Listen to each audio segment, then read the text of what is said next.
Hi, my name is Rebecca Everest, and I produced a magazine called Roll and Rock. Is the evaluation for it. So, how does it compare to existing magazines? I was going for something quite mainstream, something along the lines of Enemy, something quite youthful with attitude and quite attention-grabbing.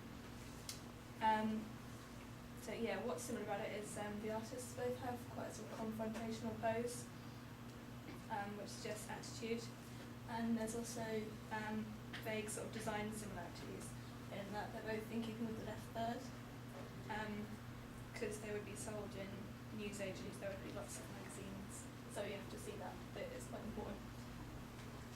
And also there's the names of the bands at the bottom, which kind of gives a sneak preview and entices the reader to buy the magazine. What's different about it is different sort of colour scheme, because Enemy's got quite harsh black and red and white, which is quite attention grabbing, but I think mine's easier on the eyes because it's sort of got prettier colours. Yeah, and mine is a bit different because I wanted to sort of combine magazine with newspaper a little bit to make it more wordy, because I wanted to make it appear intellectual.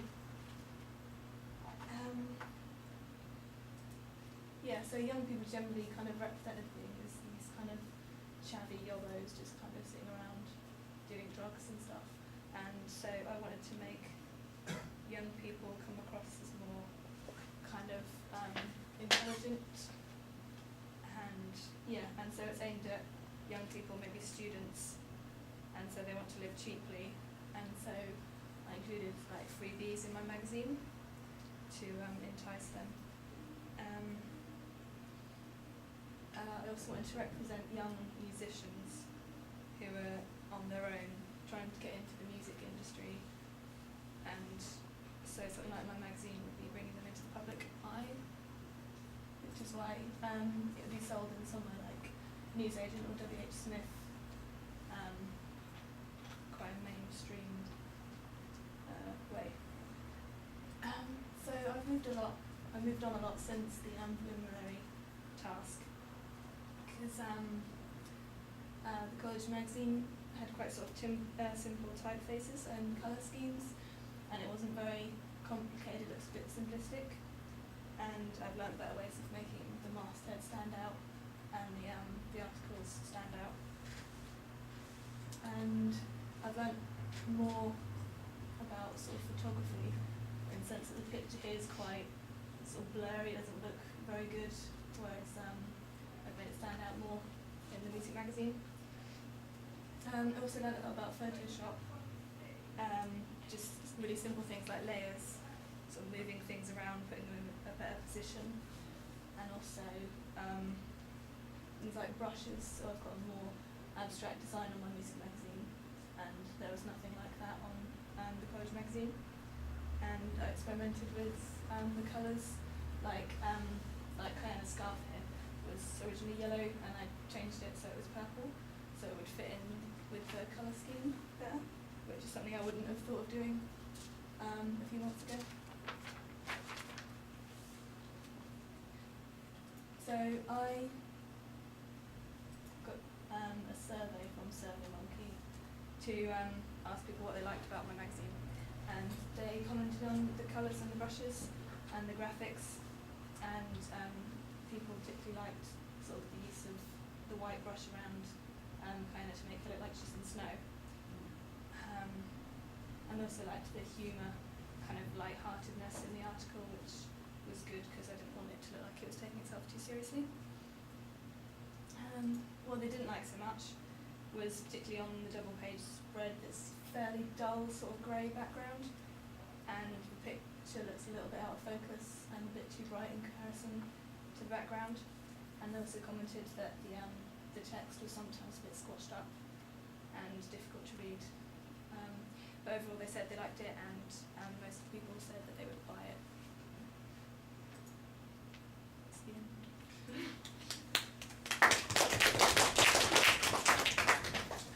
Rebecca, question. Yes. The person that you chose to use for your double-page spread interview, did you choose them because they are an artist, or just because you wanted them to represent your target audience? A little bit of both, because she herself is interested in music, and I thought she was the right kind of represents the target audience that I was aiming for. Theo. Demographically, whereabouts would your target audience stand? You know, would they be quite wealthy or? I think they would probably. It's a difficult one because it's sort of aimed at like students who you might suspect to be poor. But it could be any, really, I think. Okay.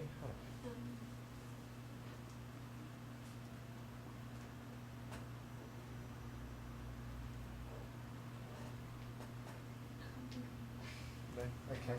Well, I've got a couple of questions. Your forms and conventions of other magazines. Just talk me through. If you want to just go back to the top slide there, the gossip one. Lovely. Great comparison between NME. Just talk me through the absolute forms and conventions that your magazine has. The forms and conventions you use. So, well, I used the left third, and the kind of the way it's quite sort of in your face. Yeah, the way the kind of masthead sort of stands out. You said masthead. Yeah, the title of the magazine. Okay. And what else have you got? Might be. Also, kind of the names of the bands at the bottom. I don't know. Subverting the norm. Yes, but yeah, it's kind of going against some of the conventions in the sense that. What is that exactly? Subverting the norm. That is. Well, it's kind of because often, like sort of mainstream magazines, they tend to sound a bit pretentious and a bit kind of it's not really about the music, and so it's kind of trying to go against that. Okay. Alrighty. You said it will go in W.H. Smith's. It would say in W.H. Smith's. Yeah. What sort of competition do you think NME would certainly run for its money in terms of competition? Yeah, I think it would be a competitor, but maybe Is it supposed to be as mainstream as NME? Yes, or along the same sort of lines. Right. Okay, that's great. Thank you very much.